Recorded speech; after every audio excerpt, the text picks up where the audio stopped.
आज ओमती थाने में गोहलपुर स्थित अमखेरा नर्मदा नगर निवासी महिला अपने परिवार के साथ पहुंची और थाना प्रभारी को अपना शिकायती आवेदन सौंपते हुए कार्रवाई की मांग की।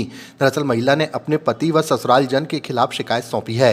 साथ ही बताया कि उनकी शादी अभी कुछ दिन पहले ही हुई थी और कुछ समय सब कुछ ठीक रहा, लेकिन अब पैसे और गाड़ी की डिमांड की जा रही है, जिसके चलते शिकायतकर्ता पत्नी के पति ने उसे मायके छोड़ दिया है और उसे वापस अपने ससुराल नहीं ले जा रहा है। शिकायतकर्ता पत्नी ने बताया कि पति और ससुराल जन पैसे और गाड़ी देने के बाद ही ससुराल से वापस ले जाने की बात कर रहे हैं, जिसके चलते आज ओमती थाना पुलिस को अपना शिकायती आवेदन सौंपते हुए कार्रवाई की मांग की गई। मेरा नाम साक्षी वाजपेयी है। 30 नवंबर को मेरी शादी हुई है। अभी जिस दिन मेरी शादी हुई उसी दिन रात को मेरे हस्बैंड ने मुझे धमकी दी कि वो कौन लड़का था जो तुम्हें देख के रो रहा था, उसको बोल देना अपने भाई से तुम्हारे घर ना आए, नहीं तो हम उसका मर्डर करवा देंगे। मेरी सगी मामी का लड़का है वो। उसके बाद मैं अपने 3 दिन अच्छे से रही ससुराल में। चौथे दिन मायके गई, मायके से उसी रात लौट के आई। मेरे हस्बैंड घर में नहीं थे। रात को 3 बजे आए, अपनी माँ के पास सो गए। उनका फर्ज बनता था कि वो मेरे पास आए, ना मेरे पास आए, ना उन्होंने मुझसे कोई बात की। तो उस 5 तारीख की रात को मेरे पास आए और बोलते हैं तू किससे मिल के आई है, अपने घर में ये बता दे, किसी से प्यार करती है तो बता दे, मैं उसकी तेरे से शादी करा दूंगा, पर इतना याद रखना उसका मर्डर कहाँ हो जाएगा तुझे पता भी नहीं चलेगा। इसी प्रकार उन लोग हमें पीड़ित करते रहे। और फिर एक दिन मेरे घर गए ये मेरी माँ के पास कि तुम पैसे दो 2.5 लाख रुपए और एक गाड़ी दो, हमारा कर्जा बहुत हो गया है। तो मेरी मम्मी ने बोला कौन सी गाड़ी मांगी? इनफील्ड। मेरी मम्मी ने बोला चलो हम बात करते हैं तुम्हारे घर में। तो घर गए तो वहाँ पे भी यही सब बातें सर हो रही थी। और दूसरे दिन मुझे ये बोल के भेज दिया गया कि तुम्हें कुछ हो गया है तो तुम अपनी दवाई दारू करवा लो। और उस दिन से मेरे को घर ही नहीं लेके गए।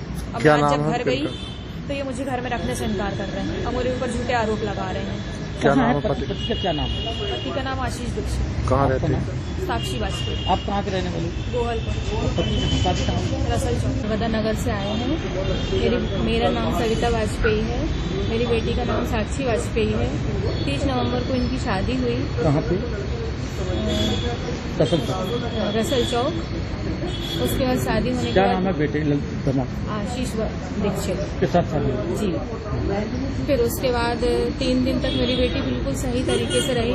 हम लोगों ने फ़ोन लगाया, बोली मम्मी सब कुछ ठीक है, बहुत अच्छा है यहाँ पे। फिर चौथे दिन ये हमने बोला कि आप लड़की को लिवा के ले जाओ थोड़ी देर के लिए, तो फिर पूछ लग जाएगा तो मैं भेजूंगी नहीं। मैं 2-3 घंटे के लिए अपनी लड़की को लेके आ गई। फिर उसके बाद शाम को इनकी ननद आई 10 बजे रात, उसको लेके चली गई। उसके बाद मैंने अपनी लड़की को फ़ोन लगाया, मेरी लड़की सहमी बात करने लगी। मैंने उससे कुछ नहीं बोला, मैंने कहा हो सकता है कि नहीं यहाँ से गई है इसलिए सहमी है।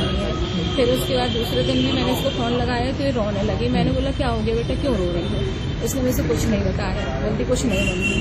फिर उसके बाद है तो ये लड़का आया शाम को इन लोग को पंडित जी को लेके और इनकी मिसेस को लेके कि आप इतना कर्जा हो गया है, आप मेरे को इतने पैसे दो और नहीं तो हमसे फिर पूरा कोई नहीं होगा, हम आपकी लड़की को देख लेंगे और आप लोगों को भी देख लेंगे। कितने की डिमांड कर रही है? ये लोग बोल रहे हैं 2.5 लाख रुपए दो और एक गाड़ी दो। हमने बोला शादी के पहले आपने मुझसे कुछ क्यों नहीं बोला, क्यों नहीं मांगा, आप क्यों मांग रहे हैं उनसे? तो बोलते हैं कि हमें लगा था कि इकलौती लड़की आप लोग बहुत खुश दोगे, पर आप लोग ने ऐसा कुछ दिया नहीं और हमारा इतना कर्जा हो गया।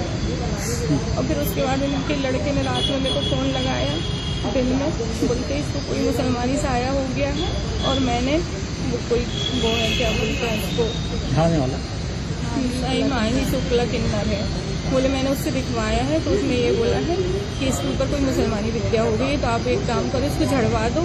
वो नहीं झाड़ सकती है, कुछ कर सकती है। तो मैंने बोला ठीक है, मैं सहज बोल रही थी, मैंने बोला ठीक है आप मंदिर भेज दो, छोटी की हमारी तो आप जानते ही होंगे। मैंने उनको वहाँ पंडित जी से बताया तो उन्होंने कहा कि ठीक है हम झाड़ दे रहे हैं। वहाँ से फिर उन्होंने झड़वाया, झड़वाने के बाद इन्होंने बोल दिया आप अपने घर ले जाओ, हम नहीं ले जाएंगे। जब बेटी आज घर गई बेटी, जब इनने ताले ही नहीं खोला, साफ मना कर दिया कि हम नहीं रखेंगे इसको घर के अंदर, हमें इससे खतरा है। आज आप कहाँ?